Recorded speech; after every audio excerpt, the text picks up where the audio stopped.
नमस्कार मंडळी, मी आहे आपला लाडका युवा रेशीम उद्योजक अर्थात आपला युवा उद्योजक चव्हाण विठ्ठल। तर आज आपण पाहणार आहोत की सोलरची फिटिंग ही कशी केली जाते। म्हणजे आता आपण रेशीमचं न करता आता आपण सोलरच्या फिटिंग ह्या चालू केल्या आहेत। म्हणजे आपल्याकडे सोलरचे सर्व प्रकारचे कामे हे केली जातील।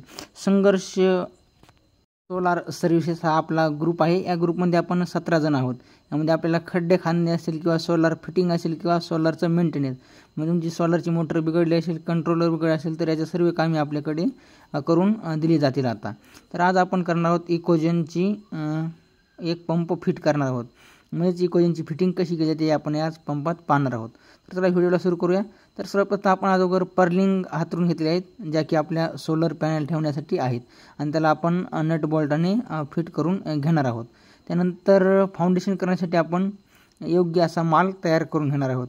यासाठी आपल्याला लागणार आहे 20 पोते वाळू, 10 पोते खडी आणि 1 पोते सिमेंट असा आपल्याला हा माल तयार करून घ्यायचा आहे, जेणेकरून आपलं फाउंडेशन आहे ते एकदम पूर्णपणे आणि पक्क्या स्वरूपाचं बनलं जाईल।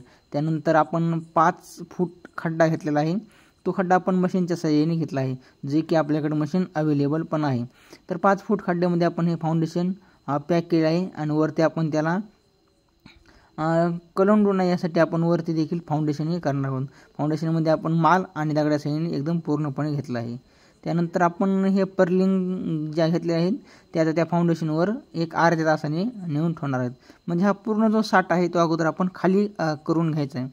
म्हणजेच पर्लिंग असतील किंवा साईड पट्टे असतील ते आपण अगोदर खालीच जोडून घ्यायचे आहेत आणि त्यानंतर आपण 4-5 मजुराच्या सहाय्याने हा वरती टेकून घ्यायचा आहे, जेणेकरून आपल्याला ज्या पॅनल असतात सौर पॅनल ते आपल्याला वरी ठेवण्यासाठी खूप मदत होते। तर आता आपण त्याच्यावरती सौर पॅनल ह्या ठेवायला सुरुवात केली आहे। यासाठी आपल्याला दोघांचीच गरज असते, पण आज सुट्टी असल्या कारणाने आपल्याकडे जे आपले संघर्ष सोलार ग्रुपमधले मित्रपरिवार आहे तो देखील आज आपल्याला काम करण्यासाठी मदत करत आहे। यासाठी फक्त कामासाठी 2च मजूर लागतात। त्यानंतर आपण पॅनलचे नट हे टाकून घेणार आहोत, जेणेकरून पॅनल ह्या हल्ल्या जाणार नाहीत आणि पॅनल फुटण्याची शक्यता देखील कमी आहे। आता आपलं पूर्ण काम झाले आहे। आता आपण येणार आहोत मोटर पंप। तर ही आहे मोटर 3 HP इकोजेन कंपनीची मोटर आहे। सुरुवातीला आपण मोटरचा आणि केबलचा जॉईंट मारून घेणार आहेत। हा जॉईंट पाण्यातला असला त्या कारणाने आपल्याला तो जॉईंट एकदम परफेक्ट मारायचा आहे। आपण त्याला कलरला कलर, म्हणजेच लालला लाल, पिवळ्याला पिवळा आणि निळ्याला निळं असा आपण त्याला कलर द्यायचा आहे। आणि त्यानंतर येतं आपलं कंट्रोलर। आता कंट्रोलरला देखील आपण साईड पट्ट्या ह्या जोडून घेणार आहोत, जेणेकरून ते कंट्रोलर आपल्याला आपल्या पॅनलच्या खालती म्हणजे जो फाउंडेशन आहे त्याच्यावरती फिट करता येईल। तर हे आता आपण कंट्रोलर फिट करून घेणार आहोत, जो की त्याच पॅनलला त्याच साईड बंबेला आपण हे फिट करून घेणार आहोत। आणि त्यानंतर हा आहे आपला 30 मीटरचा पंखा।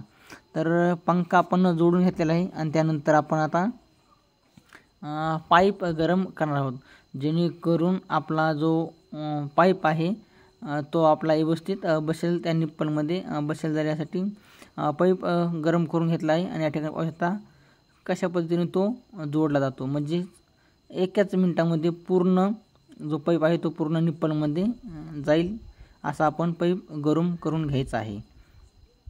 तर आता आपण पाईप गरम करून घेतलेला आहे आणि त्यानंतर आपण वरून त्याला हा खिळा मारत आहे, जो की आपल्या पंपासोबतच आलेला असतो। तर हा काम मारला जातो।